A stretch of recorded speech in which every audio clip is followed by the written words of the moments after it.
Salam sejahtera, saudara-saudaraku kekasih Kristus. Bahagia bisa bersama lagi dalam acara Night Call GPIB. Saya Pendeta Eufrasia Raintung, Ketua Majelis Jemaat GPIB Sumberkasih Bontang. Sebelum saya menghantar saudara-saudara dalam renungan firman Tuhan, marilah kita memohon bimbingan Roh Kudus. Mari berdoa. Terpujilah Engkau ya Tuhan karena segala kasih setiamu yang telah memelihara kami di sepanjang hari ini. Dan saat ini kami datang kepadamu untuk kembali memberi diri untuk diajar oleh firman Tuhan. Tolong berikan kami kerendahan hati agar kami dapat menerima pengajaran ini dan memahaminya lalu melakukannya seturut dengan kehendak-Mu. Tuhan, berfirmanlah bagi kami anak-anak-Mu sedia untuk mendengarkannya. Di dalam nama Tuhan Yesus kami sudah berdoa. Amin. Saudara-saudaraku, bacaan Alkitab pada hari ini sesuai dengan Sabda Bina Umat Renungan Malam. Diambil dari Galatia 5 ayat 10-12 yang mengatakan, "Dalam Tuhan, aku yakin tentang kamu, bahwa kamu tidak mempunyai pendirian lain daripada pendirian ini. Tetapi barang siapa yang mengacaukan kamu, ia akan menanggung hukumannya, siapapun juga dia. Dan lagi aku ini, saudara-saudara, jikalau aku masih memberitakan sunat, mengapakah aku masih dianiaya juga? Sebab kalau demikian, salib bukan batu sandungan lagi. Baiklah mereka yang hasut kamu itu mengebirikan saja dirinya." Demikian pembacaan Alkitab. Saudara-saudaraku, situasi yang dihadapi jemaat Galatia memang tidak mudah. Penderitaan dan ancaman yang mereka hadapi bukan hanya dari luar, namun juga dari dalam persekutuan itu sendiri. Saudara-saudara Kristen Yahudi memaksa untuk menjadikan hukum Taurat, terutama tentang puasa dan sunat, sebagai jalan keselamatan selain Kristus. Budaya yang dipaksakan ini menjadikan saudara-saudara Kristen non-Yahudi ada dalam kebimbangan. Bahkan ada yang akhirnya ikut-ikutan, entah itu karena terpengaruh atau karena takut, sebab dalam jemaat itu sudah terjadi saling menggigit dan saling menelan. Kepada merekalah Paulus menyampaikan lagi makna Injil Kristus. Hukum Taurat, sunat, dan puasa hanya akan membuat Kristus sama sekali tidak berguna bagi mereka.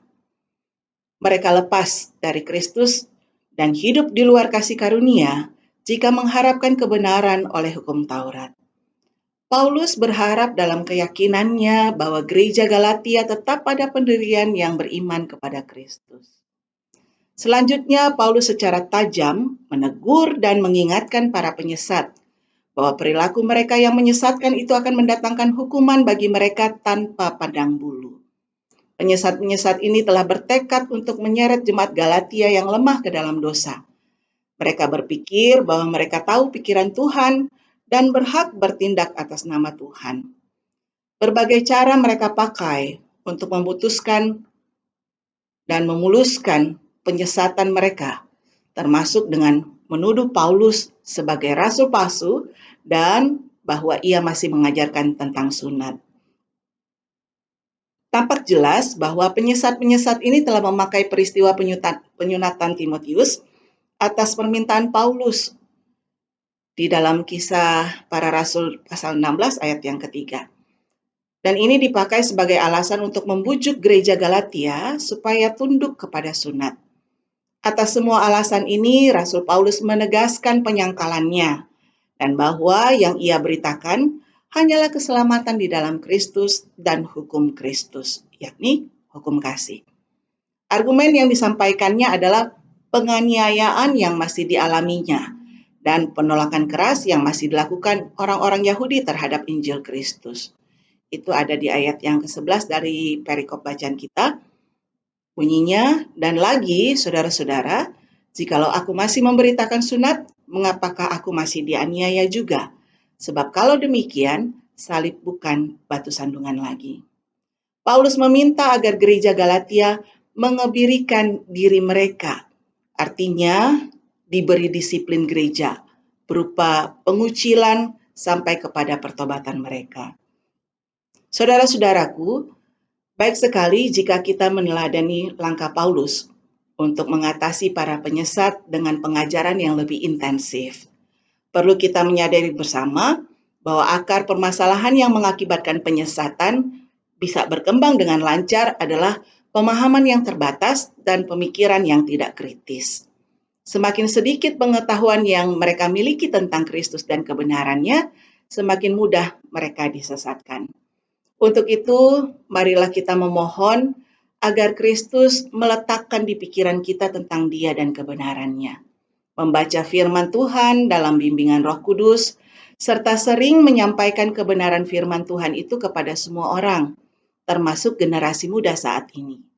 Di era dan budaya digital ini, begitu mudahnya generasi muda ini memperoleh pengajaran-pengajaran yang menyimpang dari firman Tuhan. Penyesatan ini menjadi semakin mudah lagi karena generasi muda ini sulit berkomunikasi secara verbal dengan orang di sekitarnya, termasuk orang tua, yang biasanya juga cenderung membiarkan.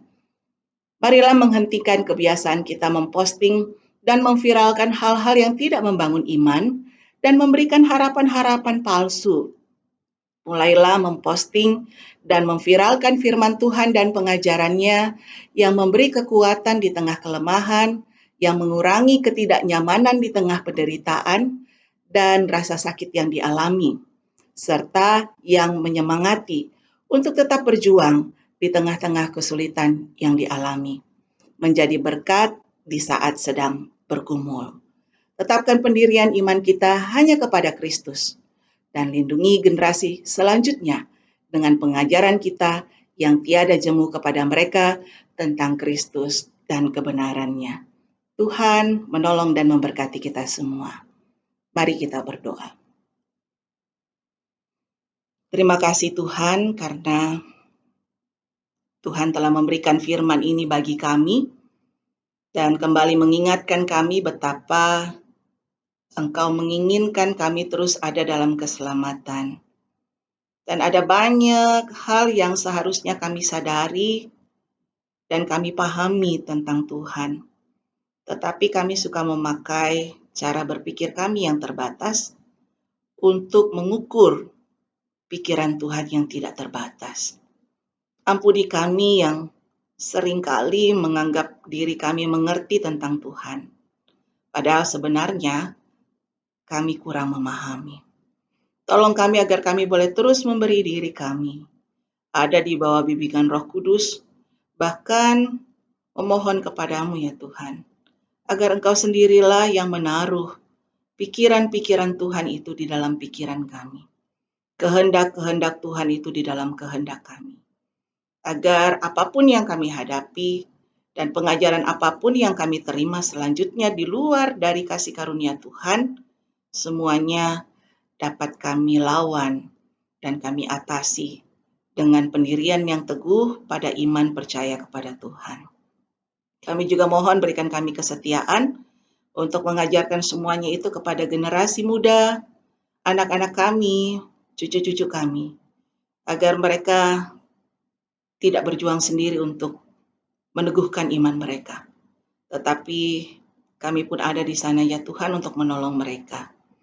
Dan pada saat ini juga kami berdoa untuk seluruh kehidupan anak-anak Tuhan dalam keadaan yang baik maupun dalam keadaan yang kurang baik. Tuhan melihat, Tuhan menilik, dan Tuhan kiranya juga yang akan menolong untuk memberikan segala sesuatu yang diperlukan, berkat-berkat jasmani dan rohani. Berkatilah juga dengan pekerjaan yang baik, dan berikanlah kehidupan dalam keluarga yang berbahagia. Pergumulan yang ada, sakit penyakit yang masih dialami, kiranya Tuhan juga boleh melihatnya. Bahkan Tuhan menolong supaya saudara-saudara kami yang lemah ini mendapatkan kekuatan dan pada akhirnya juga disembuhkan.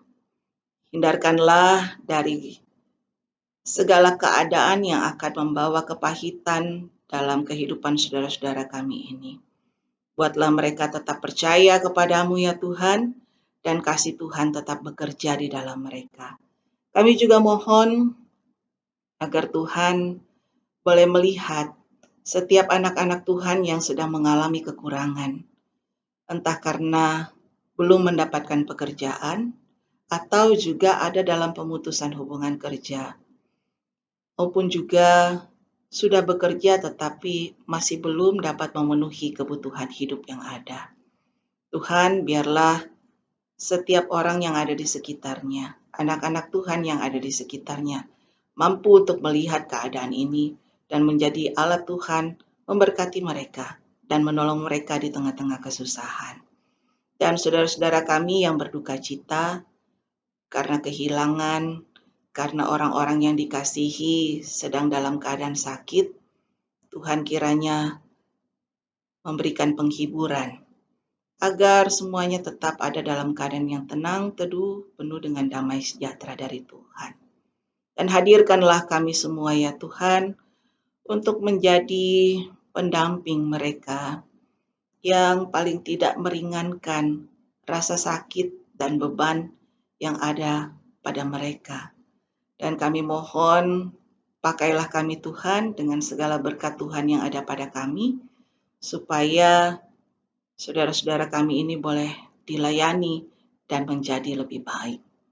Kami percaya akan kuasa-Mu Tuhan, dan karena itu kami serahkan tubuh roh jiwa kami ke dalam tangan Tuhan, juga tubuh roh jiwa saudara-saudara kami, keluarga kami, semua orang yang Tuhan Yesus kasihi ke dalam tangan pengasihan Tuhan.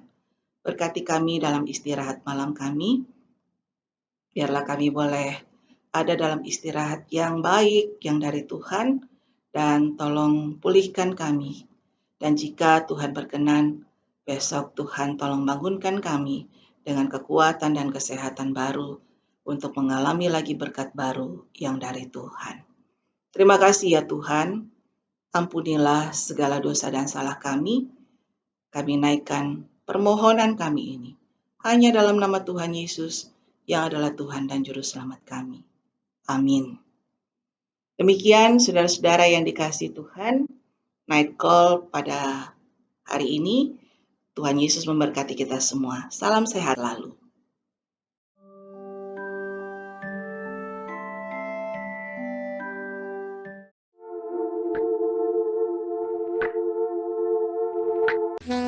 Shalom, sahabat GPIB, saya Pendeta Ivan Dinamika, Ketua Majelis Jemaat GPIB Kota Bunyu. Kami bersyukur kepada Tuhan Yesus, di mana kami Jemaat GPIB Kota Bunyu boleh menyelesaikan pembangunan pastori yang telah diresmikan oleh Majelis Sinode GPIB. Dalam hal ini Sekretaris Umum Majelis Sinode GPIB, Pendeta Eli Pitoy de Bel, bersama dengan saya selaku Ketua Majelis Jemaat GPIB Kota Bunyu. Dan saat ini kami hendak melaksanakan pembangunan siring. Dan sekarang kami akan melaksanakan pembangunan pembuatan siring yang Bapak Ibu boleh saksikan, di mana kami membangun siring ini untuk mencegah kelongsoran tanah di belakang pastori yang sudah kami bangun. Oleh karena itu kami hendak memohon bantuan Bapak Ibu untuk dapat membantu kami untuk membangun siring yang akan kami kerjakan melalui nomor rekening yang ada di bawah ini. Juga untuk pembangunan pengerjaan parit dan pagar pastori